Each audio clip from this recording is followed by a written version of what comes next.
Hi folks, this is Johnny Barnett. This video is going to serve as the introduction to the online class, Chakras, Mythology and Astrological Symbolism. This is the groundwork. We're not going to talk about chakras or planets or mythology right here and now, but we're going to sort of set the tone for when you do tune in for the online class. We can jump right into the chakras and the mythology and the planets. All this happening. There's basically a line of wisdom that is being traced all the way from ancient Egypt up to the founding of the United States. So we're looking at some pretty powerful stuff here. The ancient wisdom of Egypt was basically the birth of Greek mythology.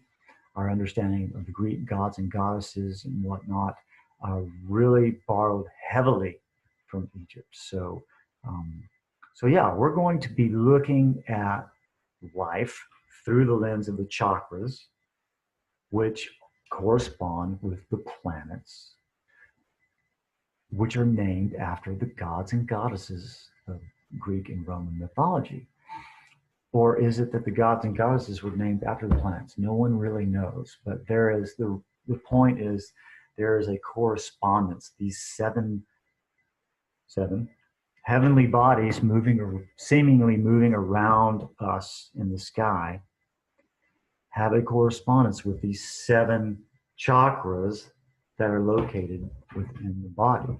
I might point out that there are also 7 days of the week named after these gods and goddesses. If you speak French or German, it makes a lot more sense, but in English, we use the Germanic gods and goddesses. So Thor's day is Jupiter or Jueves, or Zeus in the Greek. Friday, Freyr, is the Venus or Aphrodite in Germanic. So that's what we're looking at. We're looking at the way everything in our world is tied together.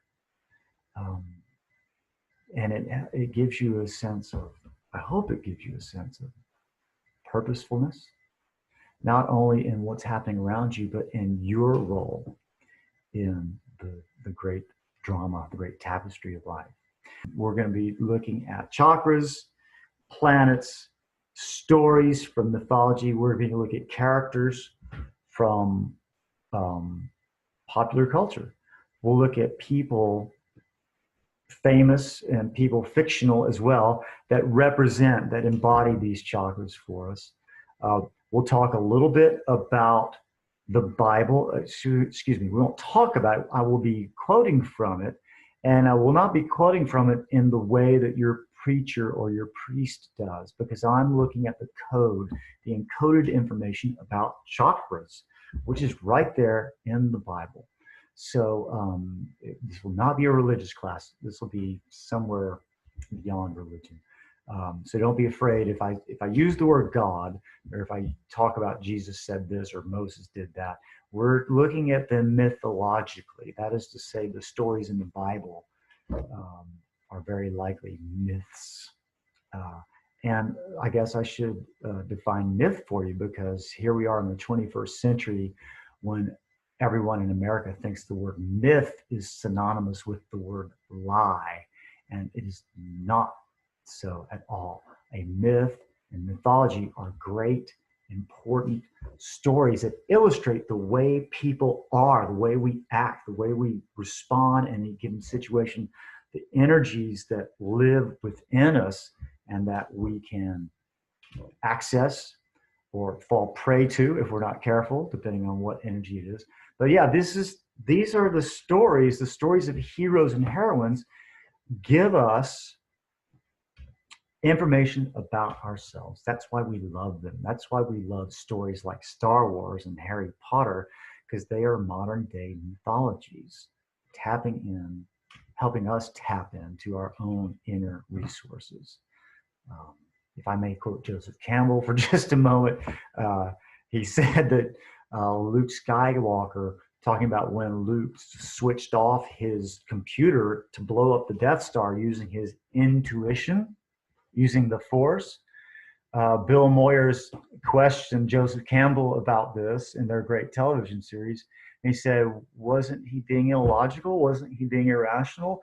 And Joseph Campbell said, Luke Skywalker was never more rational than when he found within himself the resources needed to meet his destiny. That is what we're going to be talking about. We're going to be looking at the resources within each one of us and how they help us be the person we choose to be. So I look forward to seeing you online very soon.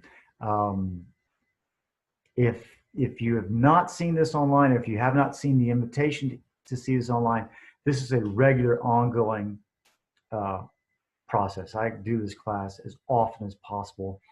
I do them for groups. So if you have a group that wants to have a group share or a group watch, you can contact me. I'm going to put my contact info there in just a moment.